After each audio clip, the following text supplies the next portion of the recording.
Dow Watch, Fireside, episode 2. This is a really, really good chat I got to have with Nathan Vandy.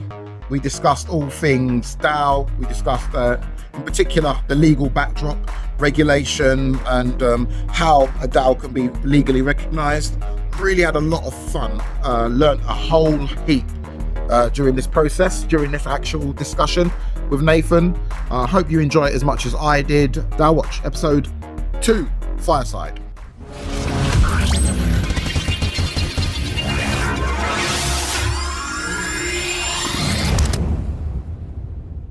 Hello and welcome to Dow Watch Fireside. This is the second episode and I am absolutely delighted to be joined by Nathan Vandy. I'm going to, before I allow you to introduce yourself, Nathan, I'm just going to give the audience a quick a quick introduction to you and the reason why I'm so excited to have you on.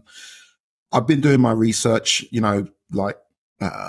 following you around on social media and the internet, like a bit of a stalker. It's a bit creepy altogether, to be honest with you. But I know you have like a legal background. And when you first came on my radar was when you was invited to a panel on DAOs and their legal structure in Portugal, maybe 18 months to a year ago. And I was really interested with your contributions on that panel. And I thought, okay, let me look into this guy. And it turns out you're extremely interesting, and I wanted to give the viewers a little bit of an insight into some of your views regarding DAOs and some of your experience. You've got a legal background as well. I think I just mentioned that. So, in your own words, could you tell us a little bit about Nathan Vandy? Yeah, well, first and foremost, thank you so much, CryptoSI. I'm a fan of yours as well. Really love the content, the community building that you're doing, and the fact that you're an OG, right? Like you were in the dash back in the day, and so we all are building on the shoulders of giants are before us. And I first heard of crypto when I was doing my UK law degree. All the way back in 2015, actually, when I was doing a criminology course, and we were looking at the dark web and how we can catch criminals online and how criminals were using Bitcoin. And me being a studious law student said, "Oh, I got to stay away from this. This is what they crack criminals." Fast forward 2 years later, if you remember, in 2017, we had the $20,000 Bitcoin. It seems like a distant memory now, and I was saying to myself, why are people paying $20,000 for lines of code? And I was doing my master's at this time in European law, and I decided to use my master thesis as an excuse to deep dive into crypto. Yep. And I did my master thesis on the data protection implications, like in view of the GDPR, when you're looking at public permissionless blockchains.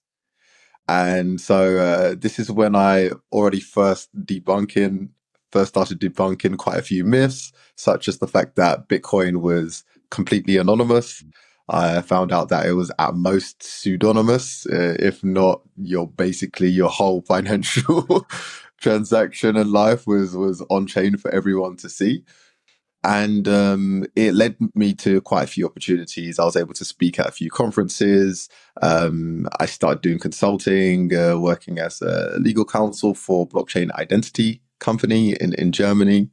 And whilst I was working for that company, this is when I got exposed to DAOs as well, because we were working with a company that was going to allow multiple companies to use its blockchain to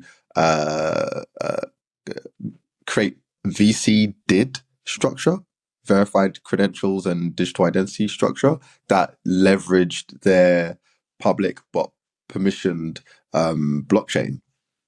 So we were all working as a DAO, and I was writing the data protection policies and legal documents for this, and I got hooked into DAOs. I started following them. I went into MakerDAO. I would be in all of their calls and be. I started working on the side as a legal and governance consultant as well. And then eventually I found a cool opportunity to do a PhD in blockchain law and governance in partnership with Harvard and Paris University. So I started doing that part time. And during that process, I also found this amazing opportunity at DAPP Radar to help lead the decentralization process. So I left all the other work that I was doing, and then I just focused on this as my main quest, building a DAO and learning about their legal and governance structures on more of an academic conceptual level. I've got two questions.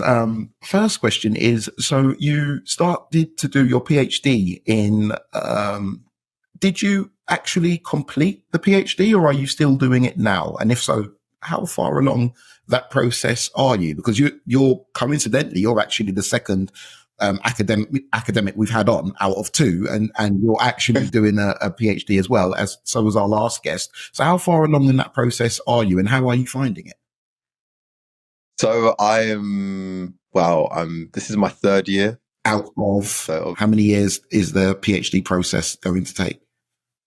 Well, it really depends on the individual. Okay. Okay. Like, my girlfriend sent me a BBC news report the other day of a 78-year-old man that finished his PhD. Okay. All right. Okay.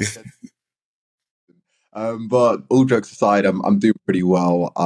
During my years as a legal professional, I usually release a paper a year, whether I'm doing it collaboratively with blockchain lobbying groups or I'm doing it solo. And I've got the first paper from my PhD is going to be published early next year in a German journal. What's the title of this paper? We can usually give an idea of what the paper's about by the title. So yeah, exactly. It's gonna be called "Progressive Decentralization Requires Progressive Regulation." Right.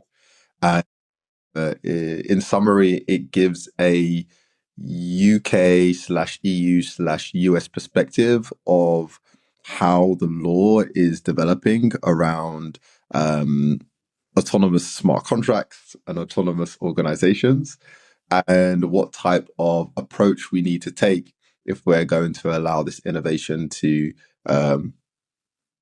be fulfilled, but also ensure that we take into consideration the risks involved as well, both on the technical side, the legal side, and obviously the criminal side as well. So it's quite a balanced overview of how we can progressively decentralize. And what sorts of things do you make some recommendations in the paper? What sorts of things do you recommend that the legal system puts in place for this progression? And what sorts of things are happening now? Do you think the progression is, because us within the crypto world, we kind of see that the legal system there, we feel that they're dragging their heels. Crypto's been around a long time, and we've got very little clarification on what we are allowed to do, what we aren't allowed to do.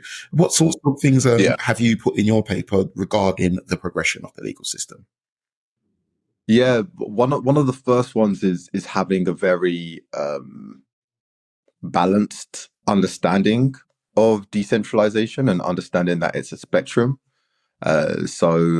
I really start by describing blockchain, smart contracts, and how organizations leverage these to create DAOs, but how every DAO, whether you like or not, starts centralized, and a great period to be able to become decentralized. Even Bitcoin, for example, at the beginning, it was quite centralized, and it took time for Satoshi Nakamoto to feel that he was no longer necessary for the network to be able to succeed.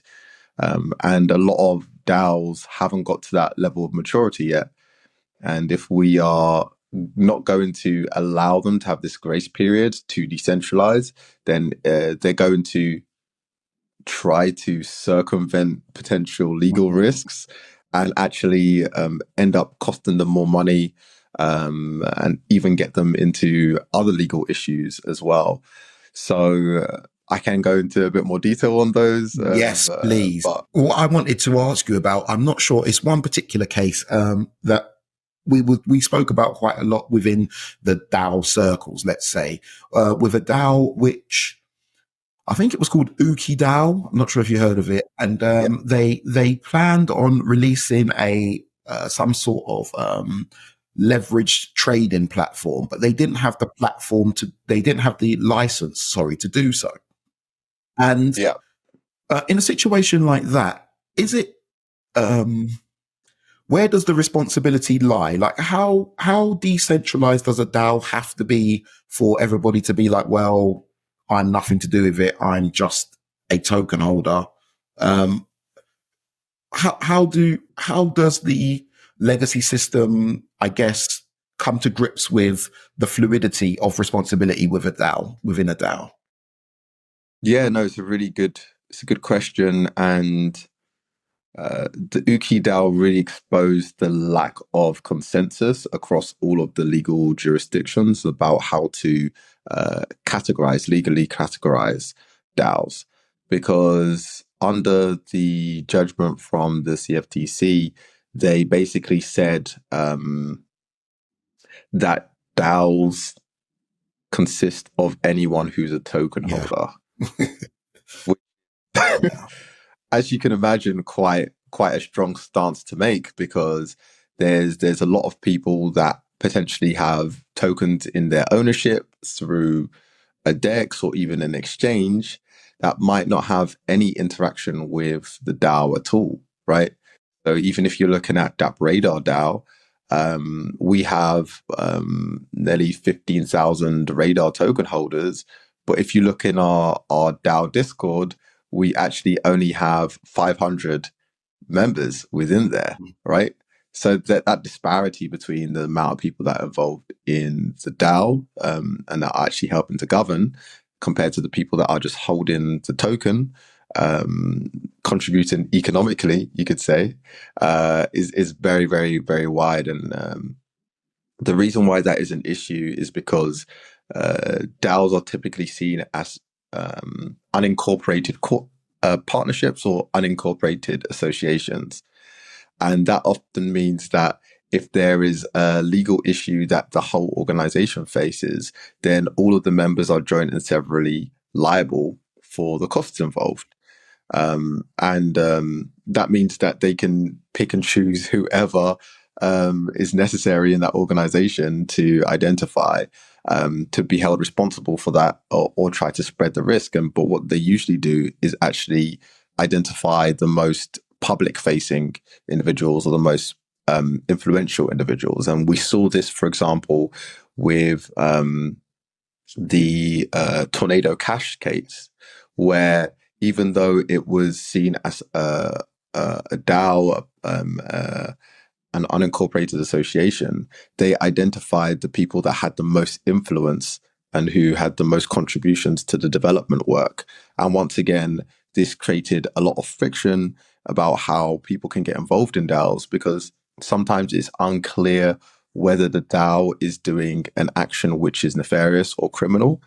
And then it creates a level of anxiety for people to get involved in the DAO on a governance level or on a contributions level, and it really slows the industry down.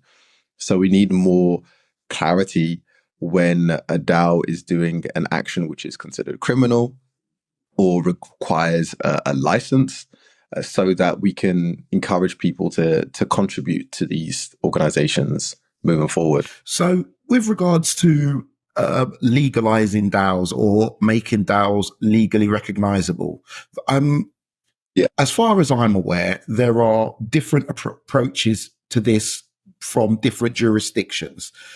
Would you say are the best jurisdictions for, I guess, incorporating your DAO? And what would you say are the worst, and why? Yeah, I I like to keep things very, very simple. And I really, really like the Cayman Island slash BVI setup, where for hundreds of years, the based on common law, UK common law, they've built up this foundation structure um, where it works similar to trusts, where the organization can be held by owner in an ownerless way. So you can have like some directors, but they don't have any actual ownership over the assets, but it's held on behalf of beneficiaries. It's held on behalf of members.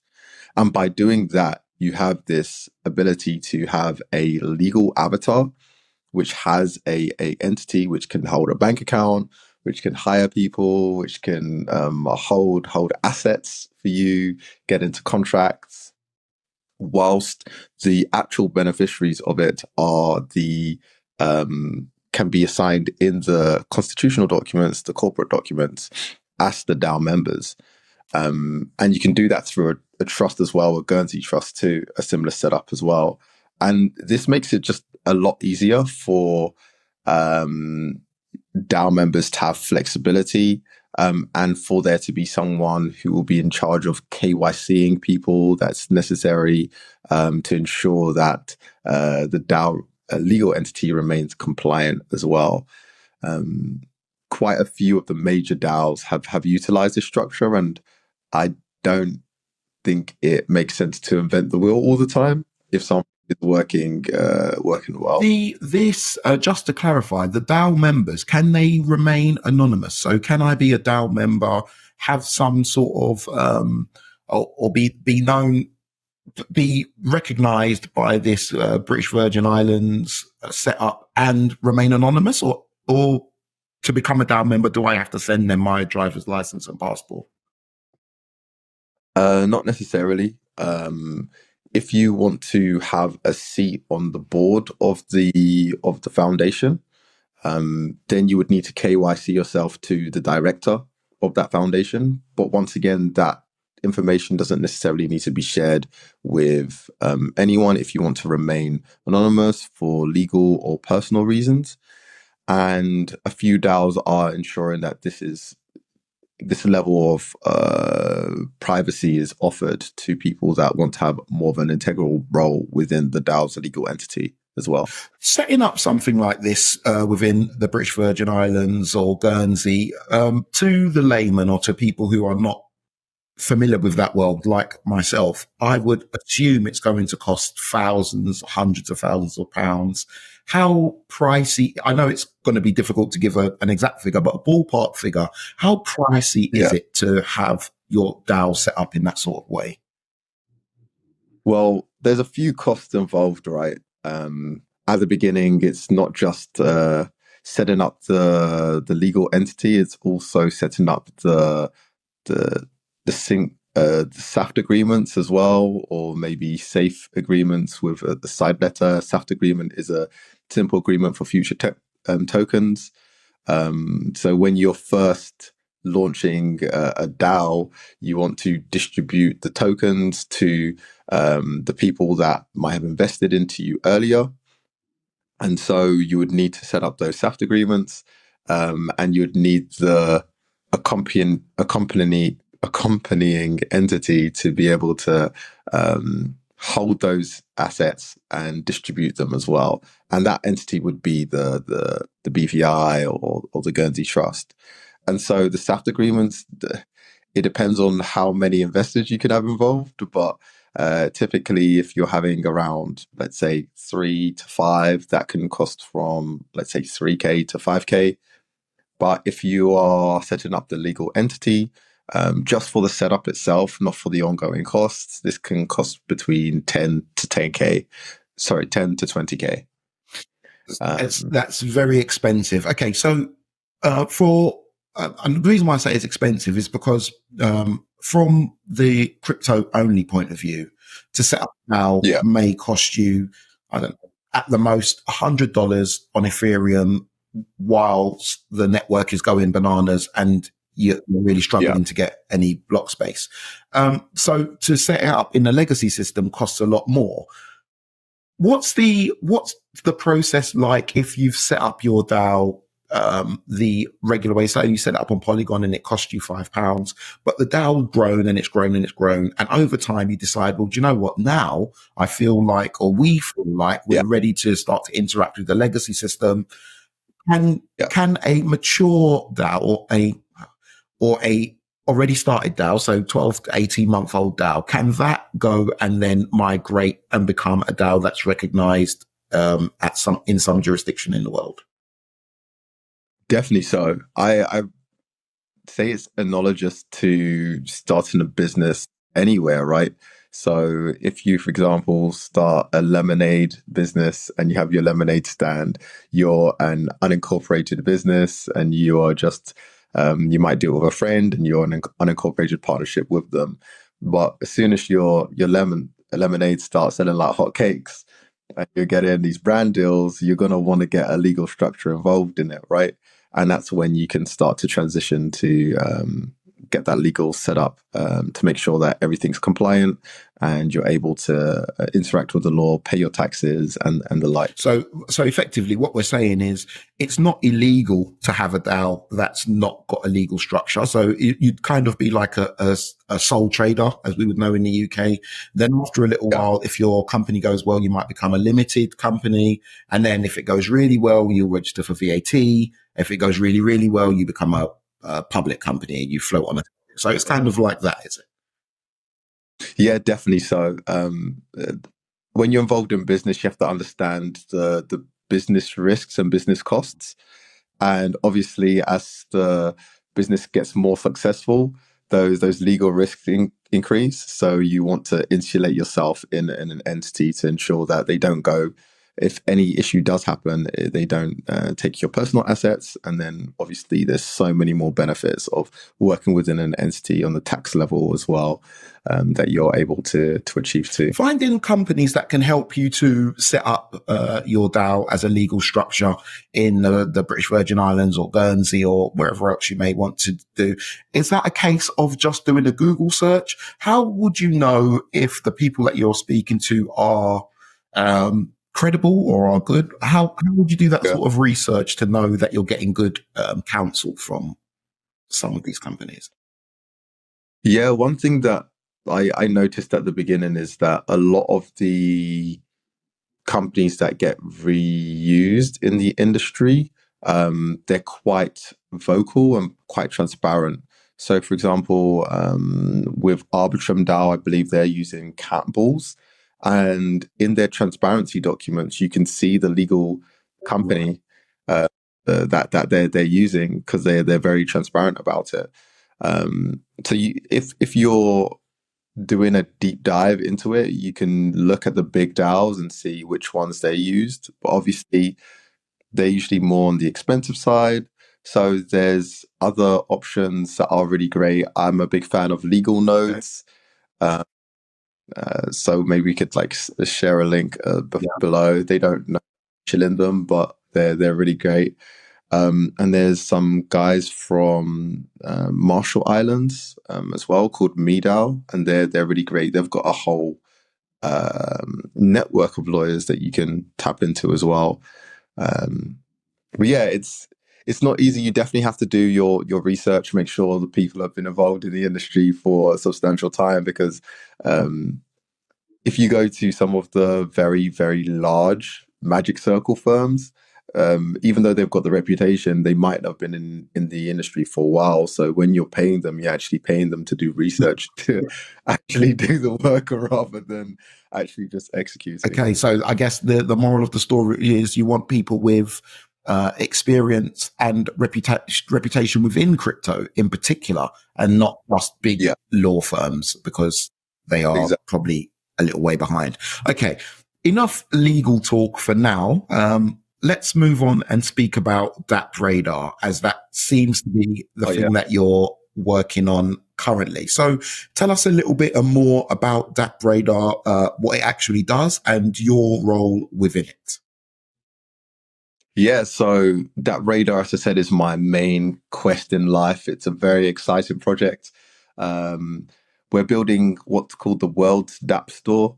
You can think of it analogous to a decentralized app store or decentralized Google Play Store, where developers need a place to showcase their apps, or in our case, their dApps or Web3 projects, and users need a trusted place to find the latest dApps, Web3 projects, and also analytics, right? And because we aggregate all of this data, so from that perspective, we're not just a discovery platform, we're also a data platform, because we aggregate all of this business data, all of these dApps, we partner with all of these chains, and now we're also starting to aggregate user data based on the interactions with the different dApps as well.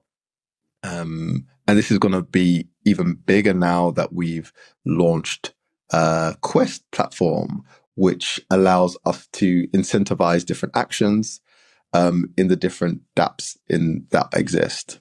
So as the world's dApp store, the reason why we decided to actually transition to a DAO after being a centralized entity for 4 years is because we understand that we're going to be living in a multi chain world, and balancing the aggregation of data and keeping it at a high quantity and quality level is going to require more than just our team. And if we're able to get contributions from millions of people around the world who might find a dApp and say, okay, this is interesting, and then see that it's not on DAPP Radar and contribute, and then be able to get gamification points and eventually radar tokens for doing so, then we can create a really positive virtuous cycle where people are discovering dApps, providing the data, building up our database as well. And therefore, more people are coming to our site because we have the data. And then also we can start helping others build out their own niche app stores by utilizing our data. So we realize that if we're able to be a front runner in really pushing this forward and building up that database, that other people would say, look, we can actually lower our infrastructure costs by becoming part of that Radar DAO and leveraging their data, and then focus on our USP, which might be focusing on a niche in DeFi or a niche in gaming, and be able to differentiate there. And so that's been one of the main reasons why we moved into becoming a DAO.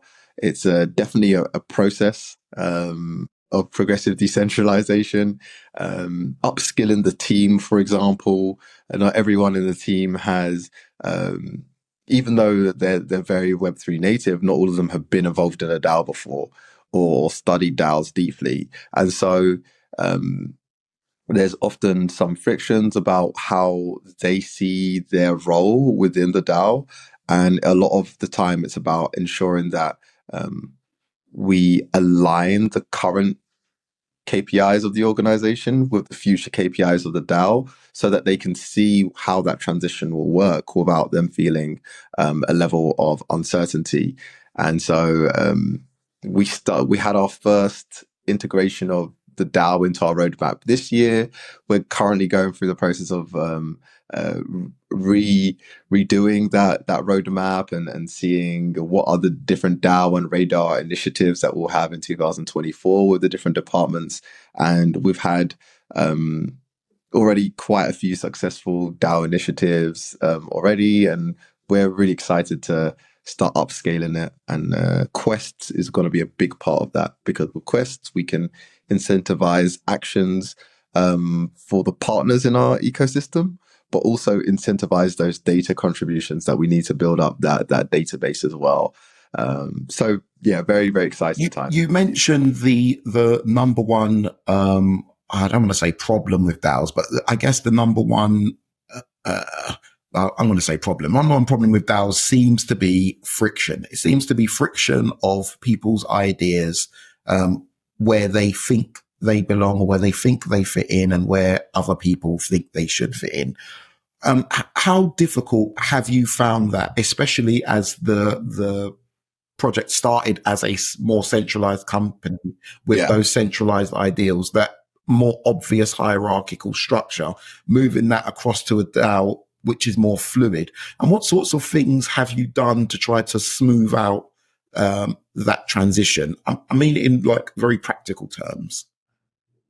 Yeah, exactly. So one of them is just maintaining the high level understanding of why the DAO, what's the mission of the DAO, what's the vision of the DAO, to build this world's DApp store.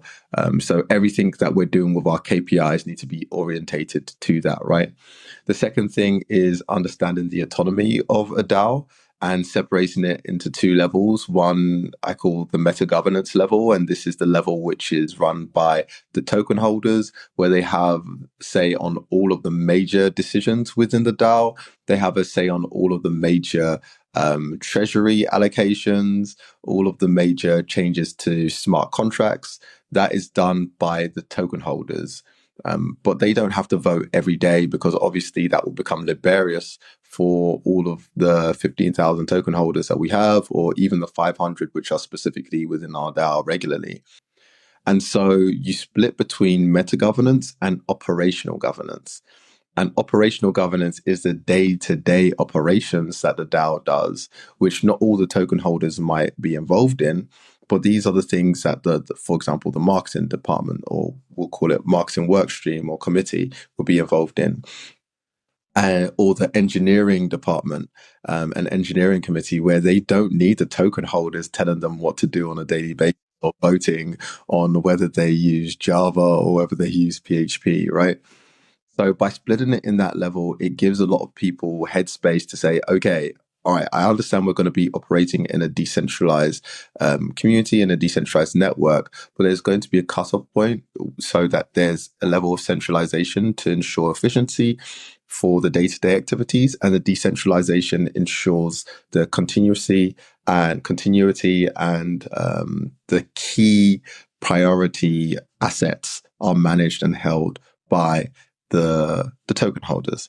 And so that balance has been really, really helpful to help the team feel grounded about the transition. I've got a few more questions. I'm not sure which order to put these questions in. Right, we'll go with the crude questions first.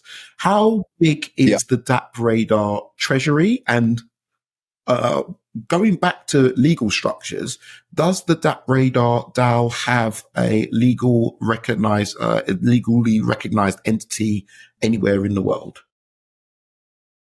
Yes.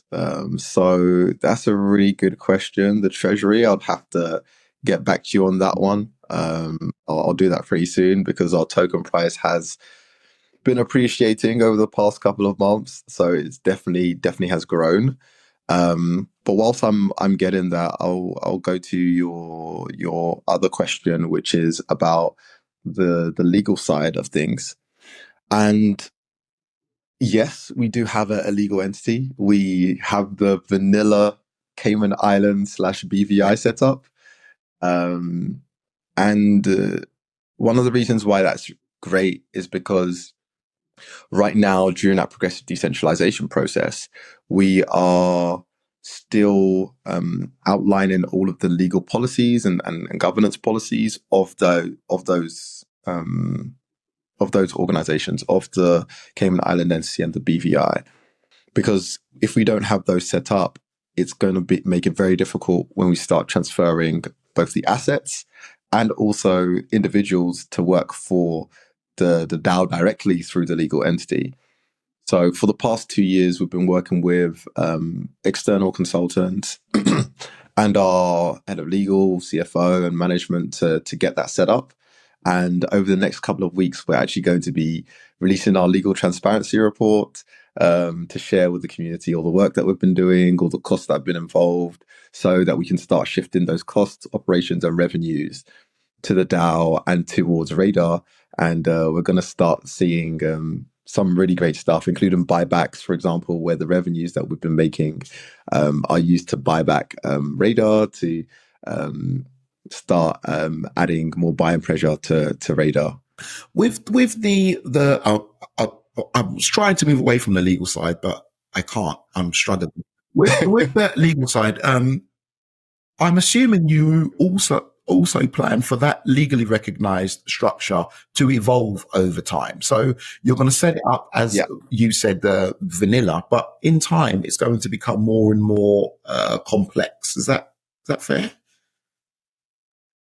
Yes, definitely so. We're going to try and keep it as simple as possible because obviously there is a level of the more overhead that you have, the more complicated it is, the more overhead that you have. But for example, one of the things that we want to eventually do is have a constitution, right? We want to have a legal constitution. We want to have bylaws that explain the difference between for example, what the community has a say over and what the core team has a say over, to make sure that that's very, very clear.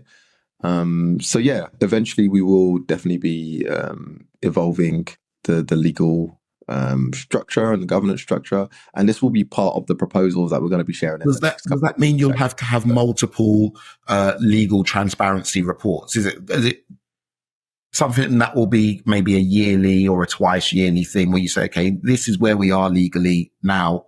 Here's where we're recognized and this is what we're recognized for. Is that how it all works? Yeah, definitely. At the beginning, we're just going to publish the legal report as is. And we're actually also going to be working on a DAO report. We're working on a DAO report right now, actually, as well. But eventually the goal is to just update it as it goes along.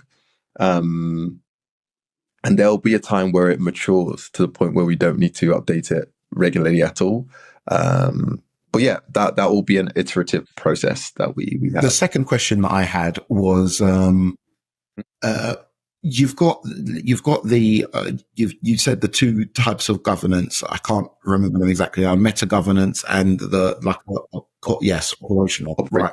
Now, who is in charge of who in that sense? So is it possible for the token holders to turn around and say, well, we're not happy with how the marketing is going, or we don't like this Nathan Vandy spending too much time traveling around. We need to get rid of it. Is it possible for the token holders to have any kind of direct say over the operational council, let's say, the people who are in charge of operations, or is it possible for the operational people to veto any of the votes that went through from the token holders? So maybe the token holders say, okay, we want to upgrade such and such, and the operational team say, no, we're not doing that. Like, who gets in charge of who? Yeah, exactly. This is going to be part of the governance setup that we're doing right now. Where actually, if you're a Radar token holder, you're going to be invited to a DAO finance workshop where we explain this whole process of budgeting, KPI setting, and transparency and reporting. But on a high level, basically each department will give a budget to the DAO and a set of KPIs that they want to achieve with that budget. And this will happen likely on a yearly basis or 6-month basis, that they provide that to the DAO. And then after that period, they have to share with the DAO how far they've come, whether they've hit their KPIs and the like. And if the DAO agrees with it, then they can extend the budget for however long. And by doing that, we remain accountable to the DAO moving forward. Okay, so it sounds like the token holders ultimately are the ones that wield the ultimate power, as they can choose to not renew certain aspects of the core team. And will the core team's proposals go in individually like that, or will they try to push them? This is something that within DAOs I've seen multiple times, where the core team, they then rally around each other, and you don't have a marketing department, a QA department, a development department. You end up with just the core team. And then it's very difficult for you to cut the parts of the core team which are not performing. So will the proposals go in, maybe I'm putting you on the spot here, but will they go in individually, or will it go in as a cluster, which is, I guess, very difficult for the token holders to then pick and choose what they want? And it's a lot more, it's more in favor for the core team to do it that way. But which way will it happen? Yeah, exactly. This is something that we're discussing with the community right now. It's an open process where we're proposing how we want to do it separately, having the departments done separately, and then we'll get some feedback from the community to see if they agree with that and when we want to actually kickstart that process as well. Okay, right. We're coming up to the end. I'm wary of the time. Thank you very much for your time. I've got a few more questions. My Yeah, pleasure. I definitely could keep you here for hours and hours. The next question Right. is just on a more broad scale, just about DAOs in general and how you see them. So Yeah. which are your favorite DAOs and why? I know it's difficult when you're actively involved in the project to keep up with projects outside of your own, but for what you have Yeah. seen, which ones are your favorites and for what reasons? I've got so many. I really like Pocket DAO and what they're doing with identity and reputation within their governance. I really like Arbitrum and the grassroots initiatives that are coming from their community. I really like um, Optimism and their retro PGF, where they're moving away from service providers providing services directly to their foundation, but they have to uh, basically tell the DAO the work that they've done after it's been done, and then they get paid afterwards as well. So there's a lot of innovation going into how um, service provision in DAOs goes. Wow, I've always loved MakerDAO. Like they've been one of the first DAOs that was in. I really like what they've done and the fact that they've got one of the biggest RWA projects going right now, which is being built in a centralized way. And What is an RWA? You can't sneak these acronyms past us because we're gonna struggle, and some people might not be able to rush to Google to find out. So what is an RWA? RWA is real world Okay. assets. So they've really been innovative in their legal setup, because when you do real world assets, you're bringing another level of custodial risk into the pipeline compared to DeFi, because basically you have to have someone holding the asset and custody in the asset, verifying the value of the asset, tokenizing that, and then it goes on chain. And they're doing some really great stuff around that, and so I'm always following them to see how they're doing. Maybe one more. Yeah, let me give a shout out to DAPP Yeah. Radar. I like what they're Well, if you'd have not doing. said that, you might have been in trouble. Actually, to be fair, that should be one of your favorite DAOs. And any DAOs that you're particularly not fond of? This is where you can start to generate some enemies if you'd like. Oh yeah, I'm more than happy to. Uh, so I'm thinking, and DAOs that I don't like. That's a tough one, because I like DAOs are quite. It might be like individuals within a DAO, or maybe this. Okay, maybe it's not that I don't like what they're set up. I just think it's quite. I think it's quite interesting, quite controversial what Uniswap have done. So Uniswap have created a protocol which it's gone through legal cases where they've confirmed that the protocol itself is autonomous, right? Like it's fully autonomous, fully decentralized. But then they have the legal entity, the Uniswap Labs, and they don't have. They're just in the process of setting up their foundation now. I think they've set it up now. But the way that they release their tokens, their governance token, there wasn't direct value accrual from the protocol to the token holders, but instead, recently, the labs, which was the main developer and still is the main developer of the protocol that the DAO owns, the Uniswap holders, they own this protocol. Now, instead of value accrual going directly from the protocol to the holders, it's actually going from the protocol indirectly to the labs, because the labs created the UI for the protocol. So they created a website where you access the protocol, the Uniswap protocol, from this website, and they added a fee on top of that. So now it's the labs, the centralized developer house, which is getting the value accrual and not the DAO. So I'm really interested to see how they move forward with that. I know one of the reasons why they haven't created a value accrual to the tokens is because of regulatory issues. If you turn on something called the fee switch, where when people are interacting with the protocol, the Uniswap protocol, the transactions allow a cut to go to the token holders, that will be seen as a security, potentially. But it'll be great to see if they look to resolve this assessment, because it's not confirmed that it necessarily is a security. If they do that, and see if in the future that they are able to have more value cure to the token holders rather than just the development house.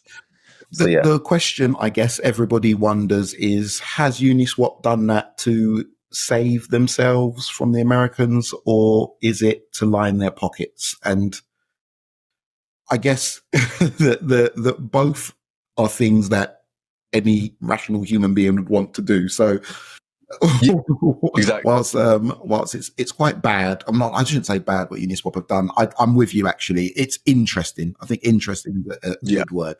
Yeah. Exactly. Finally, where can people go to find out more about you, Nathan Vandy, and the work that you are doing within DAOs and the crypto ecosystem? Yeah, definitely follow me on Twitter. I've retired from LinkedIn. For the why did you retire from LinkedIn? I just had too many social platforms at the same time, and everything is on X or Twitter days before it's on LinkedIn anyway. So I'm just optimizing for X or Twitter. So you can find me there at Vandy Nathan, because family first. So you can find me there, and I'm going to be posting a lot more about the work I'm doing in my PhD, the travels that I'm doing, and the work that we're doing in the DAO legal and governance space with DAPP Radar too. So yeah, hopefully see you there. Say hello. I'm always happy to have a chat as well. Right. The next question is a question I'm going to ask all of our guests. It's about passing on the baton. So who would you like to see us interview next on Dow Watch Fireside? Who do you think would be the best, within reason? Obviously, don't say Vitalik or Donald Trump. Won't be able to get those guys. So within reason, who do you think would be a good person to speak to, and why?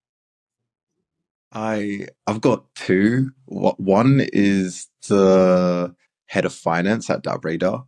Why? Because CFOs in DAOs are far and few between. There's not many that have. If you look at a lot of DAOs, the finance work is done by people with a non-financial background, and our head of finance at DAPP Radar, he has a background in consultancy, working for one of the big fours, and he worked in MasterCard as well. So he's bringing like a lot of this legacy and traditional financial knowledge, and then applying it to the DAO space as well. And then at the same time, he's a degen as well, because he supported like NFT projects too. So he's got like the best of both worlds. He's building some really great financial frameworks at DAPP Radar. So if you want to have a unique perspective on finance and DAOs, then he's definitely. What's his handle or his name? His bio, I do not know his Twitter handle by heart, but I can definitely share that with you in the after links below as well. Yeah. Definitely so. So he's definitely got a lot of interesting points. And then maybe someone outside of DAPP Radar that I really like is on the governance side, legal side, product side. No, I'm gonna stick with just buy What up I for was now. going I'm to gonna ask stick. was, what about any of the people who are involved in setting up the legal structures? So any of those companies, I think maybe I should try and get someone from one of those firms on. Yeah, definitely. So I could point you towards two. One is Jonathan Truman, I believe, or Traffar. I forgot his second name, but yeah, I can definitely get you in touch with him. He's a really great lawyer. He's worked with over 50 DAO setups. So he's an OG.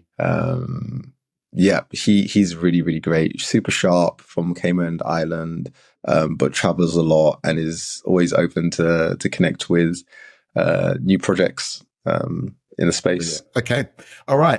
Finally, there's an open invitation.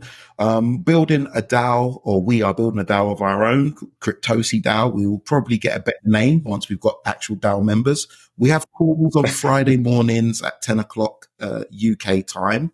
And what I want to Yeah, do is everybody who I get on the show, I want to invite them to come and hang out with the DAO so that we get like a real melting pot of minds and ideas from around the space. So I would like to yeah, give you an invitation. You don't have to say if you're going to come, yes or no, but obviously I'll cry if you don't come.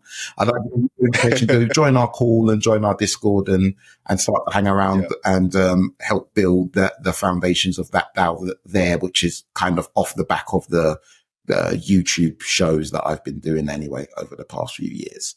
So sounds amazing. Nathan, Cool. thank you very much for your time. It's been absolutely amazing. So much information there, so much knowledge, so much points of view and experiences. I really appreciate and grateful to have you be our second guest on the show. This is kind of, I'm pretty sure this is one of those ones that I'm going to watch back personally 3 or 4 times because there were so many things that you said I really wanted to write down. I thought I can't because I'll have to go off screen. Yeah, So thank you very much for that. And best of luck with that radar. I'll be sure to go and have a cool. look at that. I'll probably try and see if I can feature it on the next Dow Watch episode, see if there's any good proposals that's going on there or anything really interesting that's Yes. happening there that I can feature as well. So thank you very much for your time. Is there anything else you wanted to discuss before we wrapped up? Mm, well, first of all, just to say thank you for the invitation. It's been great, really good questions, and you did your research as well. I felt like you were Nardwar. I don't know if you know Nardwar. Well, He's a hip hop interviewer, and he always gets these really great questions that no one expects. So you did really great research. Really enjoyed it, and yeah, let's just keep on building. Like we're at the forefront of building the most next generation organization, and it's gonna take a lot of work, a lot of grit. But we're doing some great stuff. We're already seeing some great DAOs being built, and looking forward to helping the next ones being built as well. brilliant. Nathan Vandy, thank you so much for your time. And hopefully we'll have to get you back on for like a follow up to see how the PhD is going and how the transition Yep. from a regular company to a DAO is going. Because I guess for people who aren't that familiar with DAOs, might not know quite how difficult that is. But if you could imagine moving house in the snow, 50 miles with no car, I guess it would probably be about that difficult by bicycle. I think it'd be about that difficult. So good luck with Yeah. that. I really hope that you can see it through. I'm pretty sure you will be able to, but I know how difficult it is. I just wanted to really drive that point home for people who might not Yeah. be familiar with how difficult it is. So thank you very much for coming, and hopefully we'll see you soon. Thank you so much, CryptoSI. Cheers. Appreciate it.